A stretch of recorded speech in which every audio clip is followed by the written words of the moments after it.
우리 서로 인사하겠습니다. 사랑합니다. 축복합니다.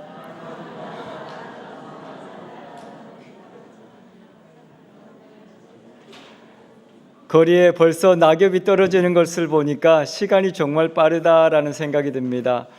설교를 준비하면서 이렇게 거리를 보니까 세상의 것들은 시간이 지나면 다 낡아지고 약해지고 사라져가는 것을 보게 되었습니다. 그런데 우리 그리스도인들은 이 시간의 흐름에 따라서 점점 강해지고 점점 분명해지고 점점 뚜렷해지는 것이 우리 그리스도인의 삶이다라는 생각이 들었습니다. 여러분들의 삶도 이 세상의 흐름에 따라서 약해져가고 사라져가는 인생이 아니라 하나님 앞에서 더욱더 분명해지고 강해지고 뚜렷해지는 우리의 삶이 되기를 소망합니다. 하나님께서는 우리의 역사를 통해서 우리의 삶이 어떻게 가야 할지를 보여주고 계십니다.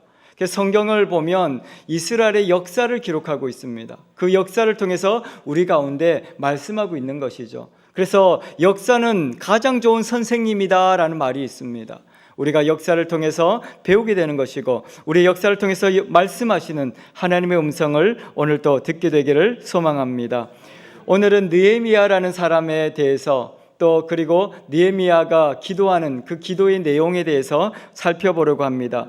이스라엘은 하나님의 선택받은 백성이었습니다. 하나님께서 이스라엘에게 복을 주셨고 다윗을 통해서 통일 왕국이라는 엄청난 축복을 허락하셨습니다. 그리고 다윗의 뒤를 이어서 솔로몬이 왕이 되었을 때는 지금까지 경험해 보지 못한 가장 부귀와 영화가 충만한 국가가 되었다, 그렇게 이야기합니다. 그런데 그 솔로몬의 시대가 끝나고 그 이스라엘은 반으로 나눠지게 됩니다. 10개의 지파가 북이스라엘로, 2개의 지파가 남쪽 유다로 내려오게 되죠. 그러면서 서로 단절되면서 서로 싸우기 시작합니다.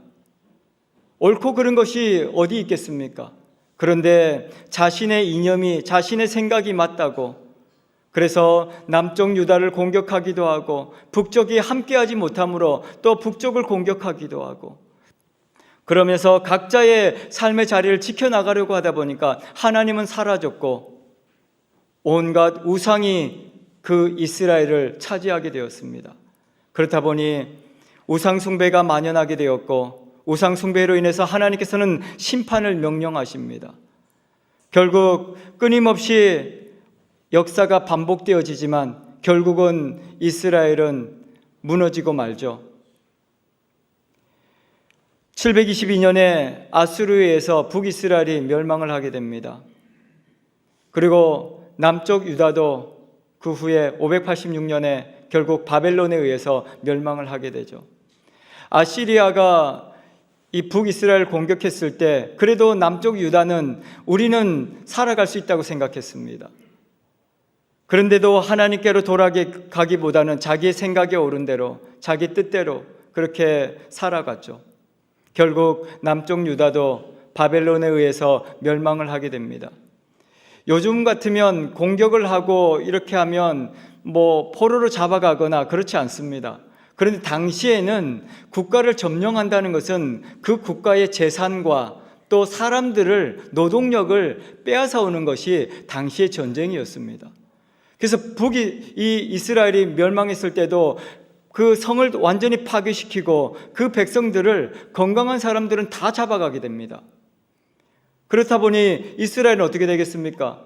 약한 사람들, 병든 사람들, 부족한 사람들만 남아있게 되는 것이죠. 남쪽 유다도 마찬가지였습니다. 예루살렘 성이 완전히 파괴되어지고 남쪽의 그 유다 백성들이 포로로 잡혀가게 되죠. 이렇게 이스라엘의 역사는 끝이 나는 것처럼 보였습니다. 하지만 하나님께서는 선지자를 보내셔서 말씀하십니다. 너희가 하나님을 부르고 하나님 앞에 예배하면 이 나라를 회복하실 것이다. 그리고 그 하나님의 약속은 이루어져 가는 것을 보게 됩니다. 세상에서 가장 강력한 힘을 가진 것처럼 느껴졌던 바벨론이 페르시아에 의해서 멸망하게 됩니다. 결국 그 페르시아의 패권을 장악했던 고레스 왕은 하나님께서 그를 만지심으로 이스라엘 백성들을 돌려보내겠다고 약속을 합니다.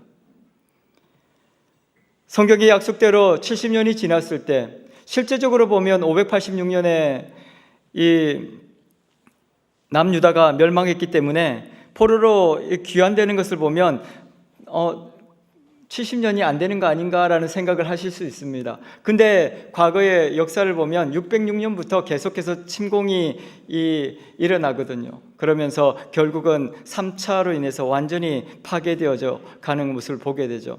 그러면서 하나님의 약속은 결코 분명하게 틀림없이 이루어져 가는 것을 보게 됩니다. 결국 그 시간이 지났을 때 하나님께서는 이스라엘 백성들을 1차로 포로 귀환을 통해서 이스라엘로 돌려 보내게 됩니다. 당시의 그 상황을 보면 포로로 잡혀갔을 때도 굉장히 긴 먼 거리를 잡혀가게 됩니다. 제가 그 당시에 지도를 제가 준비했는데요. 지도를 한번 보여주시면 그 지도를 보면 예루살렘에서 이 지금 바벨론이나 지금 그 지역으로 말하는 이란 지역은 굉장히 먼 거리입니다. 1600km 정도 되는 그 먼 거리를 지금 포로로 잡아간 것이죠. 그러다 보니까 이스라엘 백성들은 고국에 대해서 생각은 했지만 고국에 대해서 상상할 수가 없었습니다. 오늘 우리가 보는 이 느헤미야라는 사람도 마찬가지였습니다. 느헤미야라는 사람도 결국은 느헤미야 1장 1절의 말씀을 보면 하갈의 아들 느헤미야의 말이라 그렇게 시작하고 있습니다. 그러면서 뭐라고 합니까? 아닥사스다 왕 제20년 기스로올에 내가 수상궁에 있었더니 하고 이 느헤미야를 소개하고 있습니다. 왜 느헤미야를 이 하갈의 아들이라고 설명했을까요? 이 느헤미야는 사실 이스라엘에 가본 적도 없는 사람입니다. 왜냐하면 아버지가 포로로 잡혀와가지고 이 포로 2세입니다. 근데 그럼에도 불구하고 이 아버지가 얼마나 신앙적으로 하나님의 말씀으로 그 바벨론의 포로로 잡혀간 상황 가운데서도 그를 이렇게 키웠는지를 알 수 있습니다. 이 느헤미야는 고국에 대한 그런 사실 가보지도 않았고 하나님에 대해서 특별히 배운 것이 없지만 이 아버지를 통해서 그 신앙이 유전되었던 것으로 보여지고 또 이 하갈의 아들 느헤미야라고 이렇게 성경에 표현되어진 걸 봤을 때 이 하갈야 또한 신실한 하나님의 사람이었고 영향력이 있는 사람이었다라는 것을 볼 수 있습니다. 제가 이 지도를 준비했었는데 이 방송실에서 이 지도를 보여주지를 않네요. 이 예루살렘과 지금 이 지도를 보면 예루살렘은 이 지중해 끝부분에 있지 않습니까? 그리고 이 위쪽에 레바논이 있습니다. 이 이스라엘이 멸망했다고 했을 때 그들은 그냥 이렇게 나라가 무너진 것이 아니었습니다. 그 레바논 지역으로 해서 굉장히 먼 거리를 4개월에 거쳐서 포로로 잡혀갔다고 이야기합니다. 지금 수산궁에 있다고 느헤미야가 그렇게 이야기했는데 수산궁은 지금의 이란의 수사라는 지역의 그 지명이라고 합니다.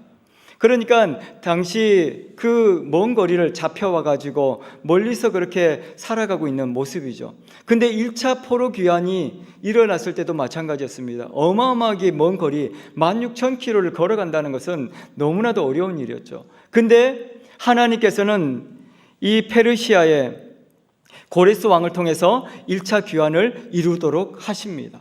그래서 그 사람들은 이 어마어마한 거리를 갈 때 사실 엄청나게 기뻐하고 춤을 추고 이야기했습니다.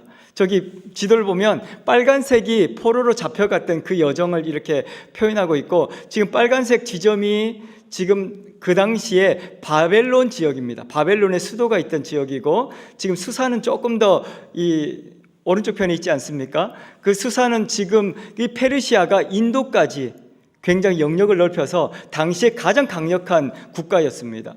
그렇다 보니까 이렇게 돌아갈 때도 어마어마하게 먼 거리를 돌아가는데 그 사람들이 그렇게 먼 거리였지만 그들은 춤을 추면서 돌아갈 때는 그렇게 돌아갑니다. 왜냐하면 이스라엘에 돌아가면 이제는 우리가 하나님 앞에 예배할 수 있고 하나님의 축복의 삶을 살아갈 수 있다는 그 기대감이 있었습니다.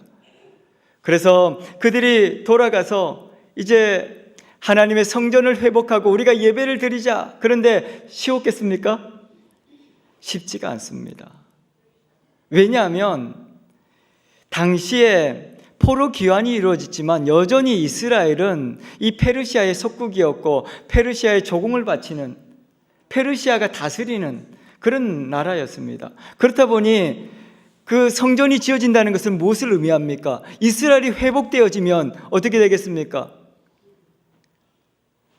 페르시아에 붙어서 일을 하던 이스라엘 사람들은 자기의 위치를 잃어버리게 되고, 또 이 이스라엘이 해방이 되게 되면 어떻게 되겠습니까? 아주 매국노처럼 비판을 받게 되고 그 사람들이 비난을 당하게 되겠죠. 그러니까 어떻게 되겠습니까? 방해하는 거죠. 안 돼. 성전 지어지면 안 돼. 그렇게 하면서 성전을 못 짓게 방해를 하고 또 서로 싸움질을 하고 그렇게 되어집니다. 당시 상황이 굉장히 어려웠던 것으로 보여집니다.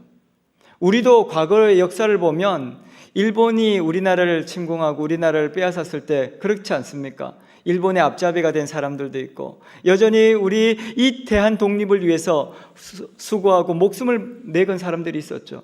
근데 독립이 된 이후에 우리 어떻게 됩니까? 일본의 앞잡이를 했던 사람들은 자기의 모든 것을 다 잃어버리게 되니까 우리 그 독립이 된 이후에도 그들과 우리 한국 사람들이 계속해서 싸우고 분쟁이 일어나게 되죠. 그런 것처럼 근데 지금 이스라엘의 상황은 독립이 된 것도 아닙니다. 그러다 보니까 더 어수선하고 더 백성들끼리는 싸움을 하게 되는 그런 상황이죠. 그러면서 시간이 또 흘러가게 됩니다. 그러면서 이스라엘 백성들은 그럼에도 불구하고 끊임없이 성전이 회복되고 예배가 회복된다고 끊임없이 주장합니다. 그럼에도 불구하고 사람들은 잘 도와주지 않죠.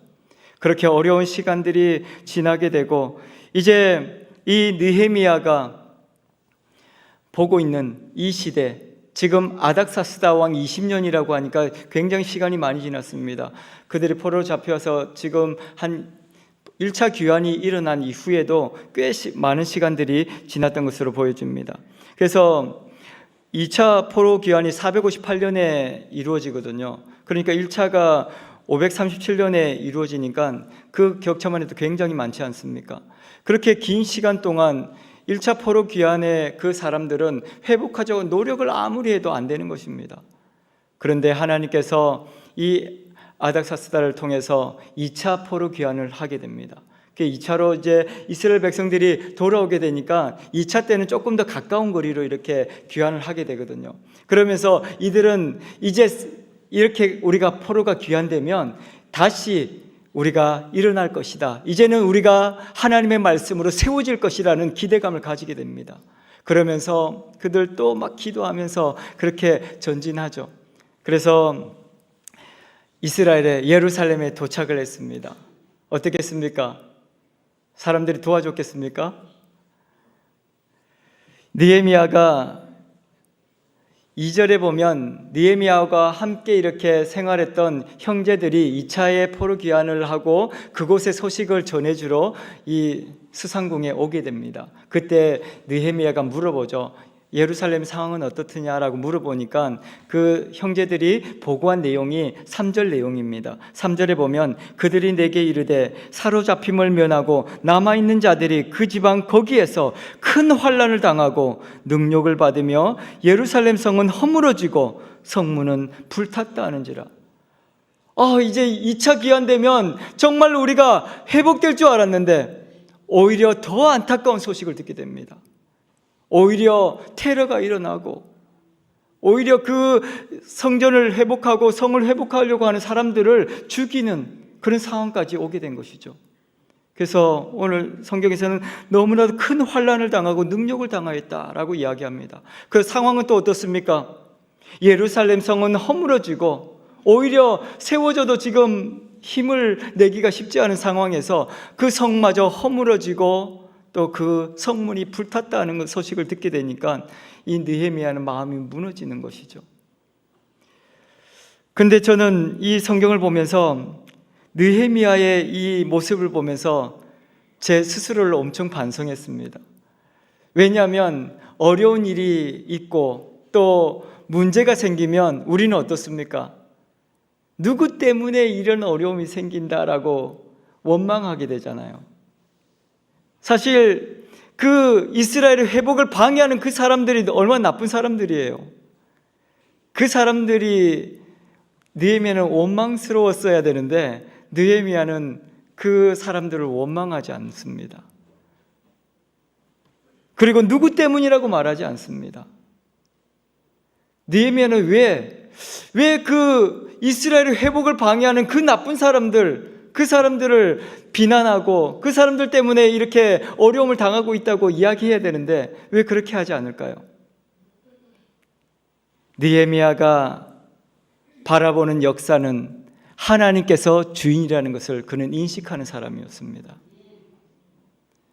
그래서 우리의 삶 가운데 혹시 문제가 생겼습니까?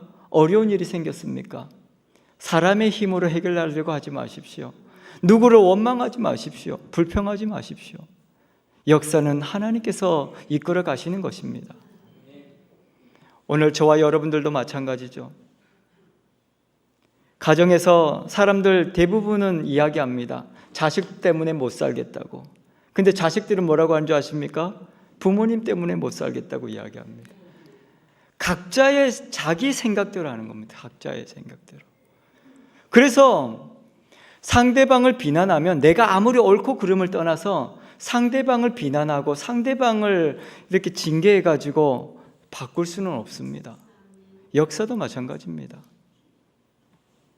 역사를 주관하신 분은 하나님이십니다.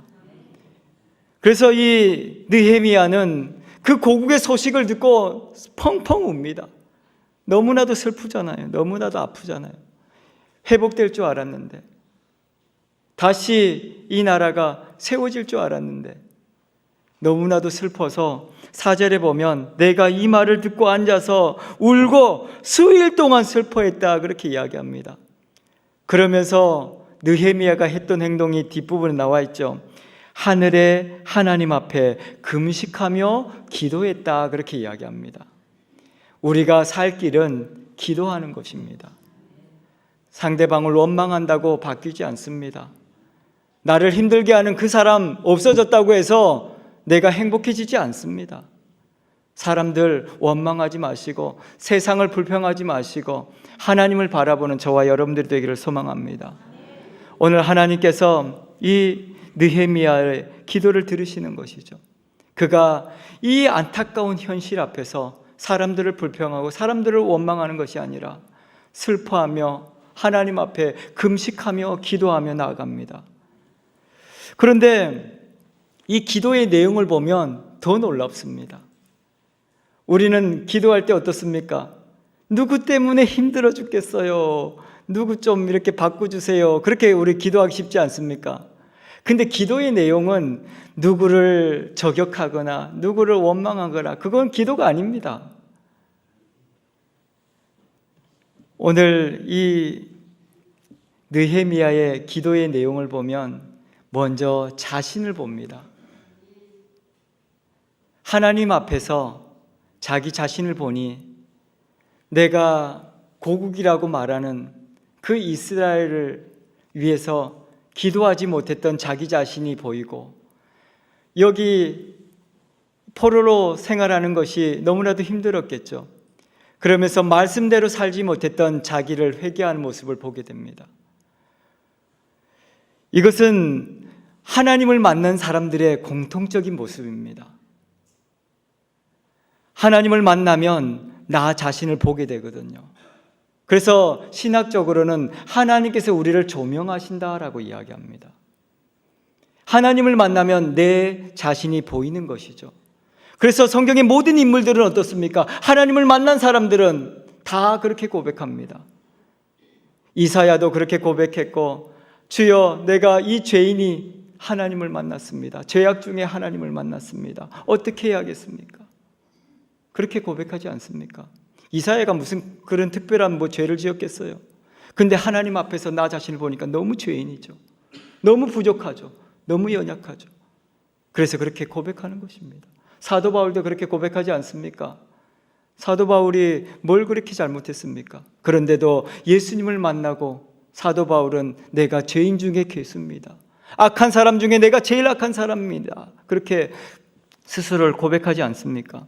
하나님을 만난다는 것은 나를 발견하는 것이고 나를 통한 하나님의 계획을 보는 것입니다. 오늘 저와 여러분들이 하나님을 만나게 되기를 소망합니다. 그때 하나님께서는 비로소 나를 보게 하시고 내가 무엇을 기도해야 될지를 알게 하시는 것입니다. 이 느헤미야는 자신의 모습을 반성합니다. 자신의 모습을 돌아보면서 하나님 앞에 나를 불쌍히 여겨달라고, 나에게 긍휼을 베풀어 달라고 그렇게 간절히 기도하고 있는 느헤미야의 모습을 볼 수 있죠. 내가 말씀대로 살지 못했습니다. 내가 하나님의 율법을 지키지 못했습니다. 내가 기도하지 못했습니다. 이 나라가 왜, 느헤미야가 뭘 잘못해서 이스라엘이 이렇게 어려움을 당합니까? 느헤미야가 사실 잘못한 거 아무것도 없습니다. 느헤미야는 오히려 이스라엘 회복을 위해서 기도하는 사람이었고 안타까워하는 그런 사람이었죠. 근데 그럼에도 불구하고 하나님 앞에서 자신은 너무나도 부끄러웠던 것이죠. 그러면서 느헤미야가 하나님 앞에 기도하는 것을 보게 됩니다. 성경을 보면 다윗도 그랬습니다.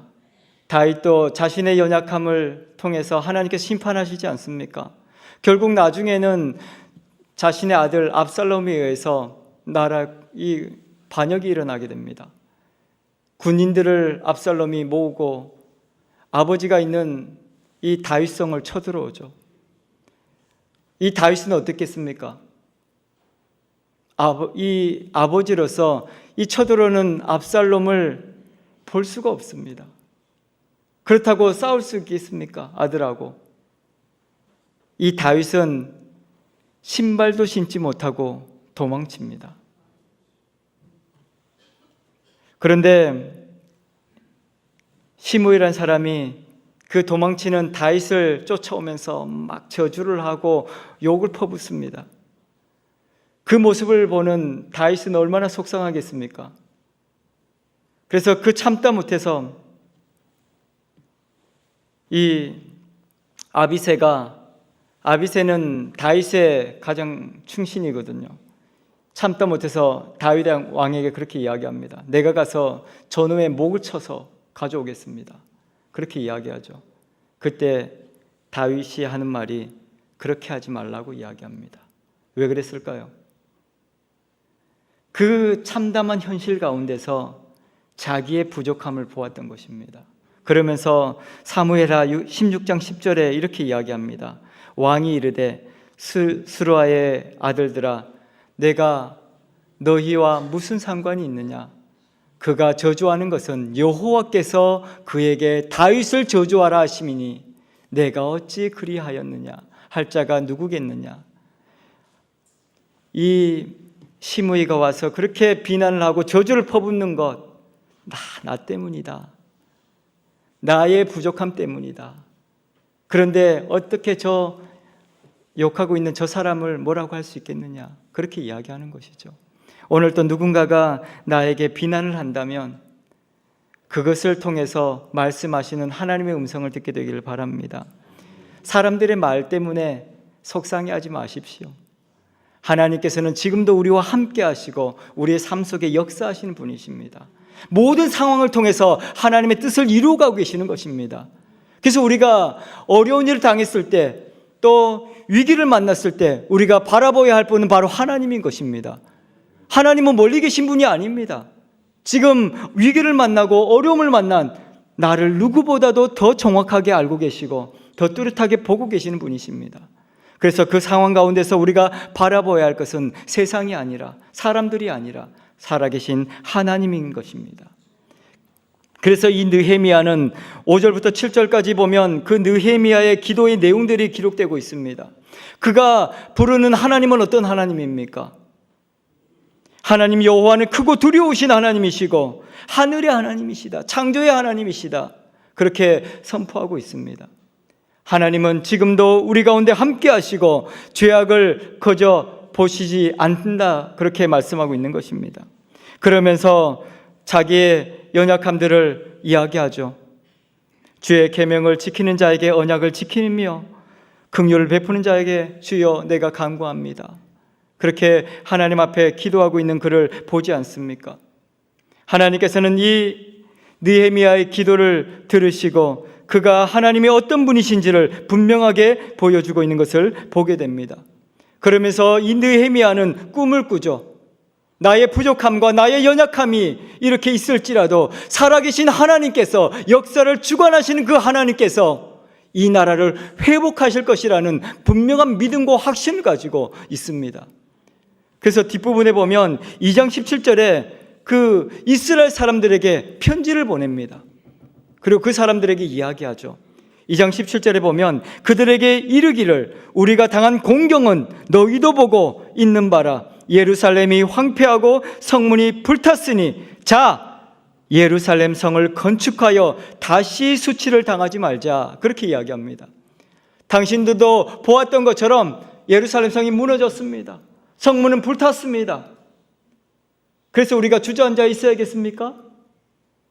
이러한 상황 가운데서도 하나님께서는 일하고 계십니다 라고 이야기하는 것이죠. 그러면서 자 그렇게 시작합니다.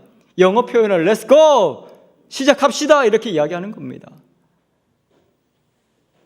우리가 어려움이 있다고 멈추지 마십시오. 하나님께서 지금도 살아계시고 우리를 통해서 역사하시는 분이십니다. 기도하는 자만이 그 비전을 볼 수 있는 것입니다. 기도하는 자만이 선포할 수 있는 것입니다. 예루살렘에 이 느헤미야가 선포할 수 있었던 것은 그 살아계신 하나님을 믿었기 때문입니다. 그리고 그가 기도할 때 하나님께서 분명한 비전을 그에게 보여주셨기 때문입니다. 지금 우리의 상황은 어떻습니까? 성은 무너졌고 불탔습니다. 근데 이 느헤미야는 뭐라고 합니까? 자, 우리 다 아는 바입니다. 자, 시작합시다. 다시 예루살렘 성을 건축합시다. 다시는 우리가 수치를 당하지 않도록 합시다라고 이야기하지 않습니까? 오늘 우리의 인생 가운데도 하나님께서는 동일하게 역사하십니다. 오늘 무엇이 여러분들을 힘들게 합니까? 무엇이 우리를 무너지게 만듭니까? 다 아는 바지 않습니까? 우리 교회의 어려움도 다 알지 않습니까? 우리 대한민국의 어려움도 다 알지 않습니까? 상황이 어렵다는 거 다 알지 않습니까? 그럼에도 불구하고 자 시작합시다 라는 말이죠. 오늘 저와 여러분들이 기도함으로 하나님의 비전을 선포하는 저와 여러분들이 되기를 소망합니다. 이 땅에 무너진 나라가 회복될 것이고 또 우리의 그 기도를 통해서 선포를 통해서 이 소망을 잃어버린 사람들이 다시 힘을 얻게 되어질 것입니다. 오늘 저와 여러분들이 하나님 앞에 기도하면서 하나님께서는 반드시 일하시고 역사하시는 하나님이라는 것을 하나님께서 말씀하고 있습니다. 사도 바울도 그렇게 이야기하죠. 6장 9절에 보면 우리가 선을 행하되 낙심하지 말 것은 하나님께서 반드시 일하시는 분이십니다. 그렇게 이야기합니다. 여러분들 기도하다가 또 봉사하다가 헌신하다가 낙심하지 마십시오. 내가 이렇게 했는데도 내가 왜 이렇게 아픈 거예요? 내가 왜 이렇게 힘든 거예요? 그렇게 말씀하시는 분들 계시거든요. 하나님께서 사랑하셔서 여러분들 통해서 더 큰 일을 준비하고 계실 것입니다.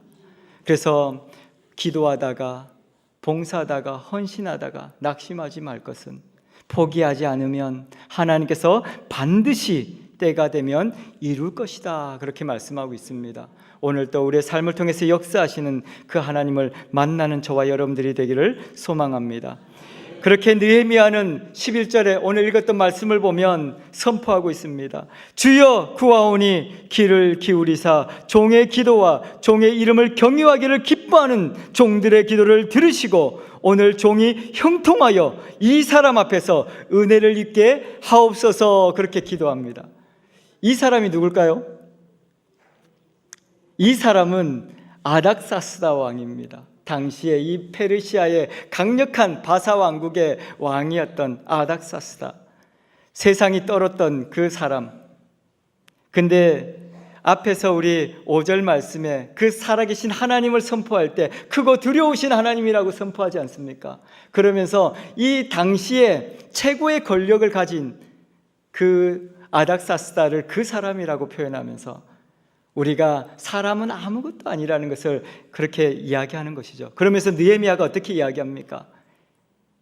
나에게 하나님께서 오늘 종에게 형통하여 이 사람 앞에서 은혜를 입게 하옵소서.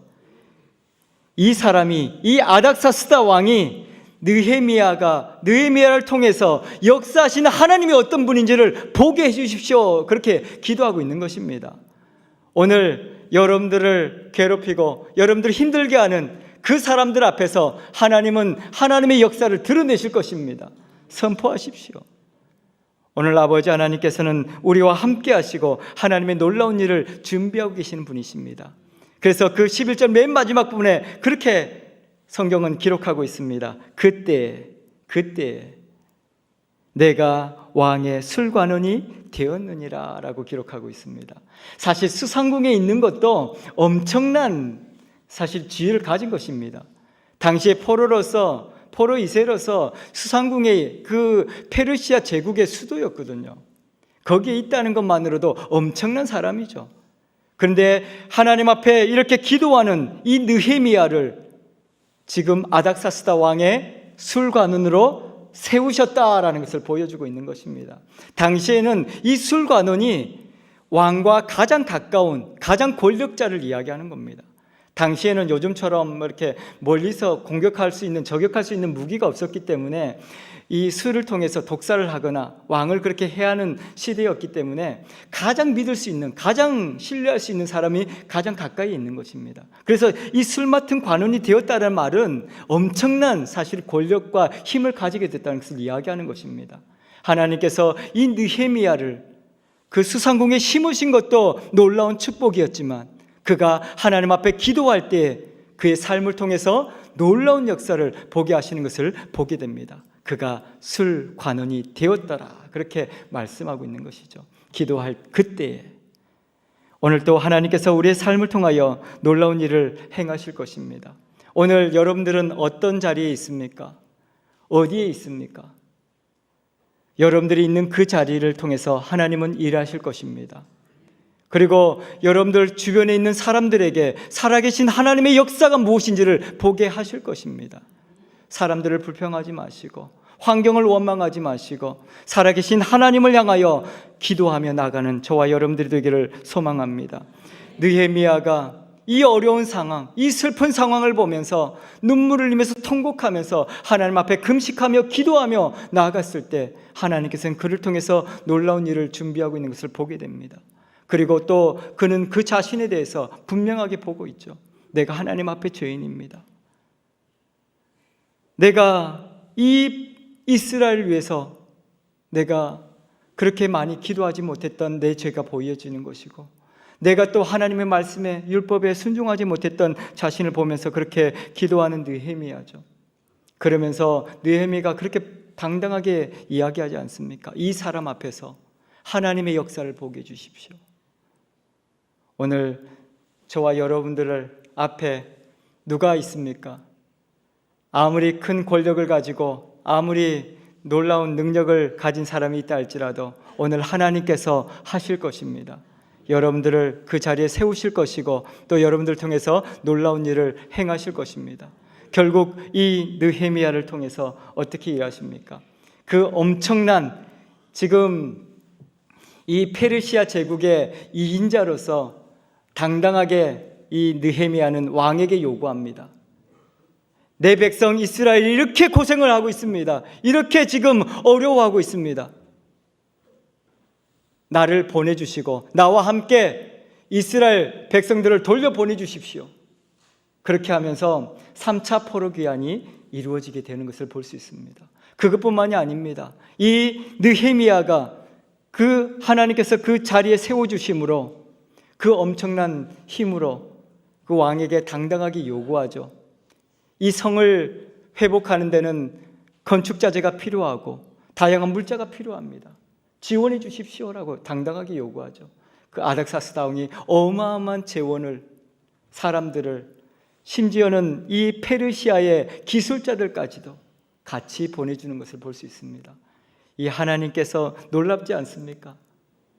이 수상궁에 있던 고국으로부터 너무나도 멀리 떨어져 있던 이 느헤미야를 통해서 역사하시는 그 하나님, 오늘 저와 여러분들의 이 삶 가운데서 오늘 하나님께서는 놀라운 일을 준비하고 계시고 오늘 우리를 통해서 역사하실 것입니다. 하나님의 은혜가 아니고서는 우리는 살아갈 수 없습니다. 예수님도 그렇게 말씀하시죠. 내가 포도나무다, 너희는 가지다. 내가 그 안에 내가 거하면 사람이 많은 열매를 맺게 된다. 나를 떠나서는 너희가 아무것도 할 수 없다라고 이야기합니다. 오늘 하나님을 붙들고 예수 그리스도 안에서 하나님께서 예비하신 축복을 누리며 이 나라와 민족을 세워가는, 교회를 세워가는, 우리 가정을 세워가는 저와 여러분들이 되기를 축원합니다. 기도하겠습니다.